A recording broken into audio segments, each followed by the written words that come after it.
ഒരു തീപ്പെട്ടിയുടെ ബോക്സ് ഉണ്ടാവുക കയ്യിലെടുക്കാൻ വേണ്ടിയിട്ട്. അപ്പോൾ അത് വെച്ച് നമുക്കൊരു അടിപൊളി ക്രാഫ്റ്റ് ചെയ്താലോ. ആദ്യം നമുക്ക് തീപ്പെട്ടി ബോക്സ് എടുത്തതിന് ശേഷം അതിന് സൈഡ് ഒന്ന് കട്ട് ചെയ്ത് കൊടുത്തിട്ട് അതിനൊരു പേപ്പർ കൊണ്ട് കവർ ചെയ്ത് കൊടുക്കാം.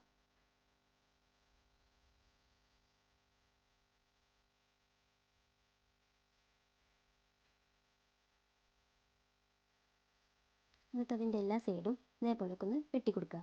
എന്നിട്ട് അതിൻ്റെ സെൻറ്റർ പോർഷൻ ചെറുതായിട്ടൊന്ന് വെട്ടി കൊടുക്കുക.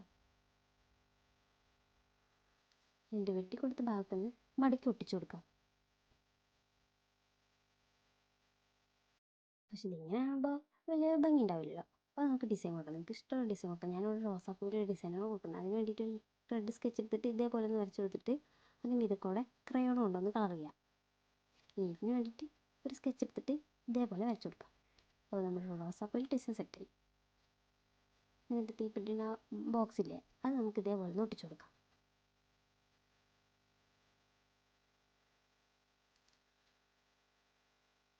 നമ്മളൊരു മിനി ബുക്ക് വേഷനാണ് ചെയ്യുന്നത്.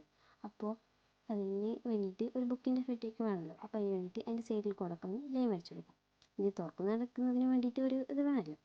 അതിന് വേണ്ടിയിട്ട് ഒരു മുത്ത് ഇതേപോലെ ഒട്ടിച്ചു കൊടുക്കുക.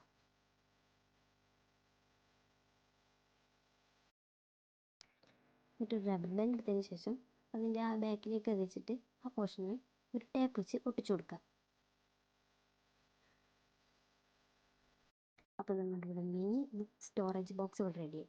അപ്പോൾ ഇതേപോലെ എന്തെങ്കിലുമൊക്കെ ഒരു സാധനം വെച്ചിട്ട് ഗിഫ്റ്റായിട്ടോ അല്ലെങ്കിൽ ഇത് എല്ലാം സ്റ്റോർ ചെയ്തിട്ടോ ഒക്കെ വയ്ക്കാം. അപ്പോൾ ഇഷ്ടപ്പെട്ട് കഴിഞ്ഞാൽ ലൈക്ക് ചെയ്ത് സബ്സ്ക്രൈബ് ചെയ്യും, സപ്പോർട്ട് ചെയ്യും.